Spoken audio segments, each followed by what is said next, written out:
त्र्यंबकं यजामहे सुगंधिं पुष्टिवर्धनम् उर्वारुकाविवन्दनात् मृत्योर्तमोक्षीयमामृतात्। गुरु शंकर भगवान की जय। माम पति महादेव की जय। श्री शिव महापुराण रुद्र संहिता दूसरा सतीखंड। और यथा समय उन्होंने अपना वचन पूरा भी किया। मेरे मनोरथ पूर्ण करने के लिए वह कैलाश पर्वत पर गए और कठिन साधना में लग गए। यही कथा अब मैं तुमको सुनाता हूँ।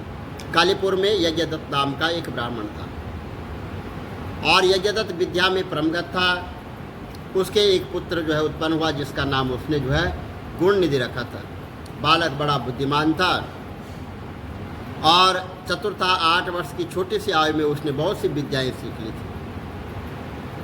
परंतु वह कुमार्ग में पढ़कर अपने धर्म और कर्म से भटक गया था। वह जुआरी, खेलकूद में संलग्न, गाने बजाने वालों का साथी बन गया था और बहुत जल्दी उसने अपने पिता की संपत्ति को जो है लुटा दिया था। उसकी माता उसे बहुत रोकती थी, परंतु प्रेम के कारण संबंध में उसके पिता को कुछ न बताती थी।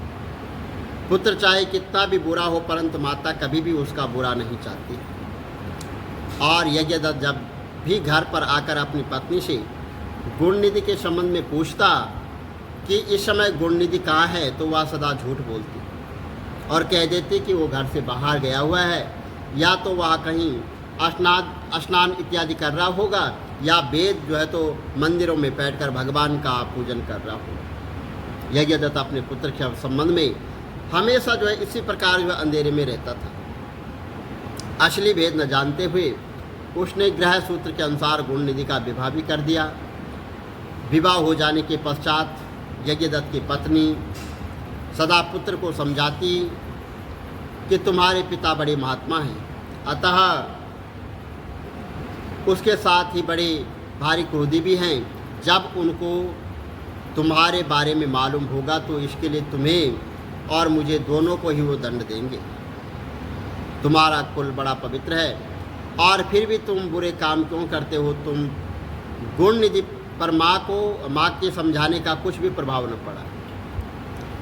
जब कभी जो है यज्ञदत्त अपनी पत्नी से अपने पुत्र के बारे में पूछता तो यह बात बनाकर उसको टाल देती कि आखिर कब तक। एक दिन उसने अपने पिता की अंगूठी जो है वो चुरा दी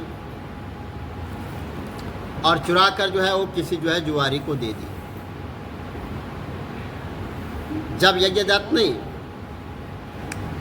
उस जुआरी से पूछा कि यह अंगूठी उसके हाथ में कैसे आई, तो जुआरी ने यज्ञदत्त से कहा कि उसने उनकी अंगूठी नहीं चुराई, किंतु उसके यहाँ तो ऐसी बहुत सी अंगूठियाँ मौजूद हैं।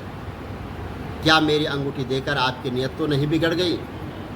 यज्ञदत्त ने जुआरी की बात सुनकर कहा, सुनो लल्ला, यह अंगूठी मेरी है और मुझे राजा के यहाँ से मिली है। तुम झूठ बोलकर इसे अपनी न बताओ, परंतु यह बताओ कि यह अंगूठी तुम्हारे पास आई कैसे है। यज्ञदत्त की बात सुनकर जुआरी को क्रोध आ गया और उसने गरज कर कहा, तो जो सच सुनना चाहते हो तो ध्यानपूर्वक सुनिए। यह अंगूठी तुम्हारे पुत्र गुणनिधि ने मेरे पास दी। ये जुए में वो हार गया था और उसने यही अंगूठी ही जुए में नहीं हारी, किंतु आज तक जुए में बहुत सा धन भी हार चुका है। आप जितने ही सज्जन साधु धर्मात्मा हैं, आपका पुत्र उतना ही बड़ा दुष्ट प्रवृत्ति का है। दुख इस बात का है कि आप इतने बड़े विद्वान होते हुए भी आज तक अपने पुत्र की करतूतों को नहीं जान सके। जुआरी की बात सुनकर यज्ञदत्त लज्जा के मारे उसका बुरा हाल हो गया और वह मुंह ढके हुए तथा सिर झुकाए हुए अपने घर पहुंचा और घर आने के साथ ही अपनी पत्नी से पूछा कि गुणनिधि कहाँ है। तो वह अंगूठी कहाँ है कि जो उस दिन मुझे उपटन करते हुए मेरे हाथ में ले ली थी और मुझे उसकी आवश्यकता है, वो अंगूठी भी मुझे ला कर दो। यज्ञदत्त की बात सुनकर उसकी पत्नी ने उत्तर दिया कि वह अंगूठी मैंने यहीं कहीं रख दी थी, अब मुझे याद नहीं आ रहा है कि मैंने कहाँ रखी थी। स्त्री की बात सुनकर यज्ञदत्त ने कहा कि तुम झूठी हो। जब कभी भी मैंने तुमसे गुणनिधि के बारे में पूछा तो तुमने मुझे झूठी बात बनाकर टालने की कोशिश की है। अच्छा, तुम अंगूठी की बात जाने दो और मुझे यह बताओ कि घर का अन्य जो है बहुमूल्य सामान कहाँ है। न जाने मेरे किन किन पापों के कारण मेरे यहाँ ऐसा पुत्र पैदा हुआ है। फिर जब उसने घर का दूसरा कीमती सामान देखा तो मालूम हुआ कि सभी जो है कीमती सामान वस्तुएं वो सब गायब है। इस पर यज्ञदत्त ने हाथ में जल लेकर पत्नी और पुत्र को तिलांजलि दे दी और एक ब्राह्मण की कन्या से अपना दूसरा विवाह कर लिया। जब गुणनिधि को मालूम हुआ कि उसके पिता को सारा भेद मालूम हो गया और उसने उसे और उसकी माँ को तिलांजलि दे दी है तो उसको बड़ा दुख हुआ। वह अपनी करनी पर पछताने लगा और भूखा प्यासा जो है तो शिव मंदिर के पास जाकर बैठ गया। उस दिन शिवरात्रि का व्रत था। लोगों ने मंदिर में आकर भगवान शिव का पूजन किया। फिर तरह तरह के पकवान तथा खाद्य आदि सामग्री भगवान शंकर पर चढ़ाई। जब लोग भगवान का पूजन आदि करके मंदिर में ही सो गए तो गुणनिधि ने मंदिर के भीतर प्रवेश किया और खाने पीने का सामान उठाकर बाहर की ओर भागा, मगर चलते चलते उसका एक पैर सोते हुए शिव भक्त से टकरा गया। फिर क्या था, उस भक्त के मुंह से चोर चोर शब्द का सुनकर जो है तो सभी लोग जाग उठे और दौड़ते हुए गुणनिधि का पीछा किया। बहुत से नागरिकों ने उन भक्तों के साथ मिले और अंत में उन्होंने दौड़ते हुए गुणनिधि को पकड़ लिया और सबने मिलकर उसको ऐसा मारा कि वह मृत्यु को प्राप्त हो गया। उसके मरने के साथ ही यमदूत ने आकर उसे घेर लिया और निर्दयतापूर्वक उसे मारने लगे। और उधर भगवान सदाशिव ने अपने गणों से कहा कि यदि गुणनिधि बड़ा पापी, दुराचारी और कुकर्मी है भी, फिर भी उसने जो है शिवरात्रि का व्रत रखकर जागरण किया, हमारे पूजन को देखा, हमारे दर्शन किए, दीपक से लिंग शरीर पर गिरती हुई छाया को इसने इसका निवारण किया और रात्रि में अपना वस्त्र फाड़कर उसमें बत्ती डाली और प्रसंगवश उसने हमारे गुणों का श्रवण किया तथा ऐसे ही और धर्म कार्य उसने किए हैं। अतः वह हमारे लोक को आएगा और कुछ दिनों तक यहाँ रहेगा। उसके पश्चात वह कलिंग देश का राजा होगा।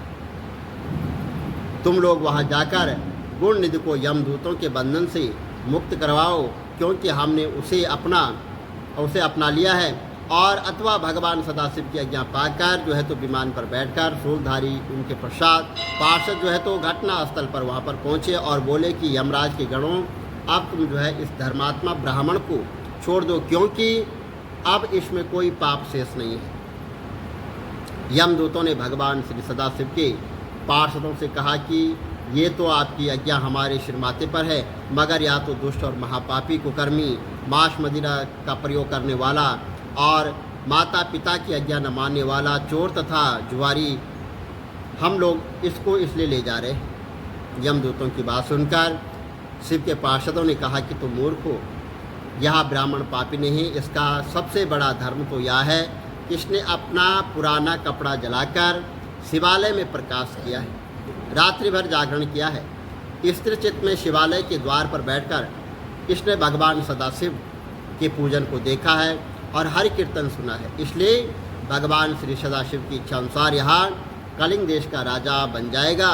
और इस प्रकार कहने के पश्चात भगवान सदाशिव के पार्षद गुणनिधि को अपने साथ लेकर चले। बोलो शंकर भगवान की जय।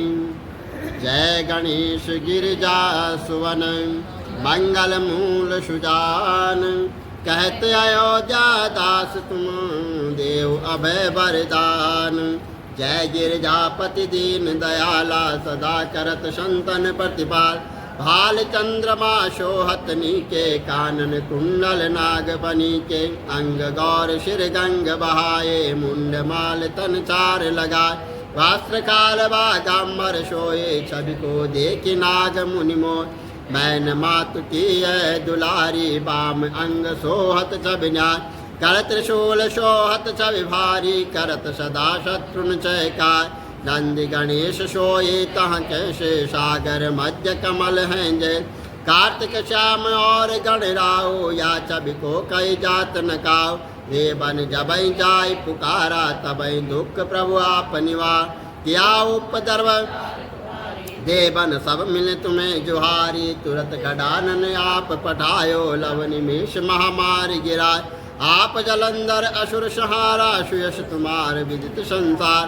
त्रिपुरासुर सन युद्ध मचाई सबई कृपा कर लीन बचाय किया तपय भागीरथ भारी पूर्व प्रतिज्ञाता सुपुरा दीनन मासम तुमको नाई सेवक स्तुति करत सदा वेद नाम महिमा तब गाई अकत अनादि भेद नहीं पाय प्रकट उचित मंथन में ज्वाला जरे सुरासुर भय बिहार कीन दया तह करी सहाय नीलकंठ तब नाम कहाय पूजन रामचंद्र जब कीना जीत के लंका विभीषण दीन शैष कमल में हो रहे दारी कीन परीक्षा तबई पुराज एक कमल प्रभु राख्यों जोई कमल नयन पूजन चाह कठिन भक्ति देखी प्रभु शंकर भय प्रसन्न दिए इच्छित वर जय जय जय अनंत अविनाश करत कृपा सबके घटवासी दुष्ट सकल नित मोहि सता भ्रमत रहे मोहि चैन न आवे त्राय त्राय मैं नाथ पुकार यही अवसर मोहि आन उबार लय त्रिशूल शत्रुन को मारो संकट से मोहि आन उबार